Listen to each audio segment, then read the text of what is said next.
All right, so just wanted to take a quick minute since the weather's nice and did a few things. Wanted to show how I mounted my traction boards and my case on top of the Prinsu rack. Super simple, super easy, not very expensive, all stainless hardware. Just giving you a quick rundown. So we got some nice weather today. Actually been out and enjoying it. Figured we'd come out and just show you a few quick things here. So for those who don't know, Prinsu full rack, no drill option. I've been loving this rack so far. It's been great. Install was simple, fits perfect, worked great. XBull official traction boards, and mounted them with stainless hardware from Home Depot. It is basically some Carriage Bolts, bolt threaded coupler, Eyebolts, washers, nuts. And again, I will put a list of the parts I used in the description below.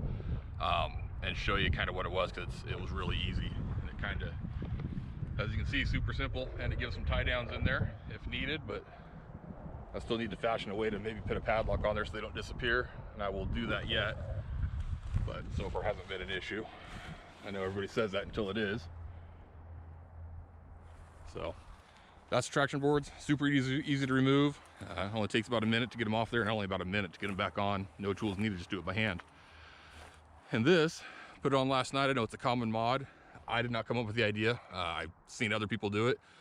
42-inch Plano tactical rifle case. It's actually a pretty nice case even for a rifle. For what they cost, they're about 65 bucks on Amazon. Again, I'll put a link in the description below. But just mounted with 4 1/4-inch Carriage Bolts, stainless, 1 inch long, and some washers and lock nuts inside, all from Home Depot. Again, I'll put that list in the description below so you know what hardware you need. But I think it cost me about 4 bucks in hardware to mount this, and 65 bucks for the case. Amazon Prime, 1-day shipping. I left some of the foam in there, but it'll eventually come out. Gonna just keep probably jumper cables and some emergency stuff up there, maybe like a little shelter and blankets, tarps, what have you, stuff I don't need to grab all the time. Stuff I use often will obviously stay in the back of the rig, but just wanted to show that real quick.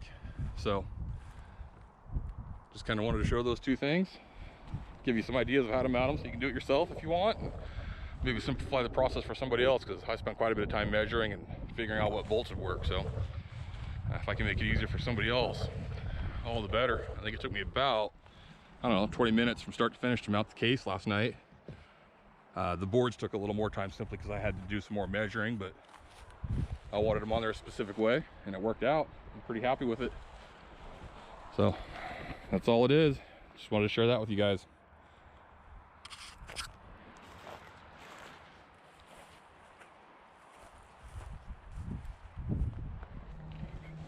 All right, one more thing I wanted to point out, and actually a couple things that I forgot to mention.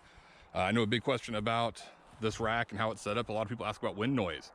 I can tell you that this has been on many freeways at traveling speed, and there is virtually no wind noise. I've turned the radio down, muted it, rolled the windows up and tried to listen, and if there is a whistle, it's pretty minor, you can't tell. So that is not a concern. And mileage, some of you guys may have seen my recent post. I think I did 19.5 miles to the gallon on the last tank.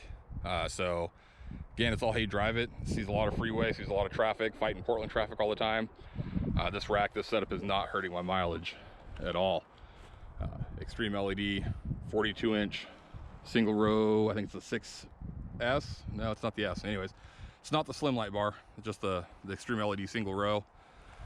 And then one other thing worth mentioning about the case, and I did not realize this when I ordered it, just didn't read the details, but it is locking. So it did come with keys and it locks. There are holes for a padlock, which I anticipated having to do, and I may still do just for extra security, but it locks, so it'll at least keep the honest people honest and slow down anybody who's not.